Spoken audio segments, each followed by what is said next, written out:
Verbs. Ah, verbs. Okay. Gosh, Marlon, where do I start? What did you want me to do with verbs? Okay, when I was in grade 10, my English teacher came through the door and she said, I'm sick of you girls. You don't know what a verb is. And she drew two big pots. Can I get a brown here? Right. She drew two big pots on the board. And she said, girls, try to understand that we divide verbs into non-finite or infinite verbs and finite verbs. And then she said, well, try to learn. So I'm now recalling what my teacher told me when I was in grade 10. She said, our non-finite verbs are participles and the gerund and the infinitive. And the participles divide into present and past. So Marlon, I think I'm not even going to go there. If you need me to do any of that, please send another question. Can I go to the finite verb? Now, what does finite mean? It means complete, finished. What makes a finite verb? Okay, we go to our wrap. What is a finite verb? What is a finite verb? I won't leave you in suspense. Subject, number, person, tense. Again, what is a finite? Are we all clapping? I can't see anybody clapping there in the control room. Thank you, guys. What is a finite verb? What is a finite verb? I won't leave you in suspense. Subject, number, person, tense. Thank you, gentlemen. I'm very grateful for your participation. Right. So, a finite verb has a subject. That's the most important thing. That's what makes it finite, because it is controlled by a subject. It has number. That is singular and plural. We've just done it. It has person.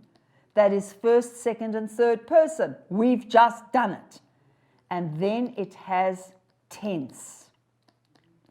Now, the two things that you guys have got to focus on is subject and tense, because I think those are the two easier bits to get your finite verb. So, let's have a sentence. If you said, my grade 11s told me, we are writing 3 tests on Friday. I feel very sorry for them. Why are they writing 3 tests on Friday? Right. What is the finite verb? Start with the tense. What tense are we in? You should tell me we are in the present tense. Which word told you present? Are. But is that the complete verb? Is that the finite verb? Is there any bit after are? Yes. Writing. So we're not in the present simple present, we're in the present continuous, or what the CAPS document likes to call the present progressive.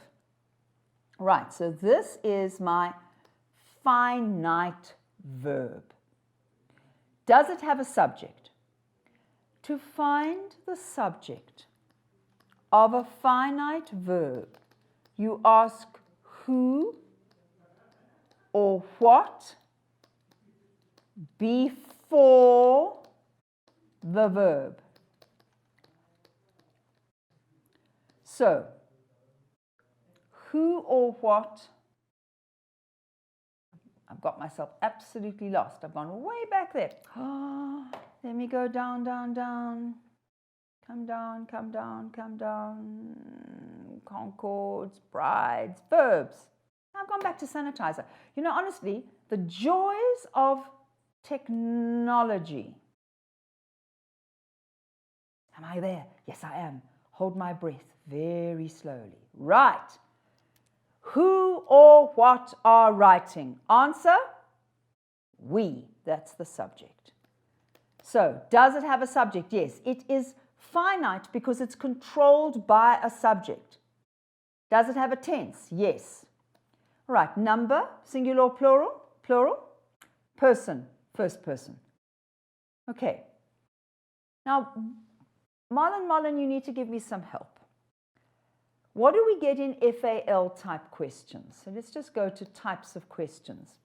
FAL often asks you, give the past tense, give the past continuous tense, give the future tense. They very seldom ask you for anything else.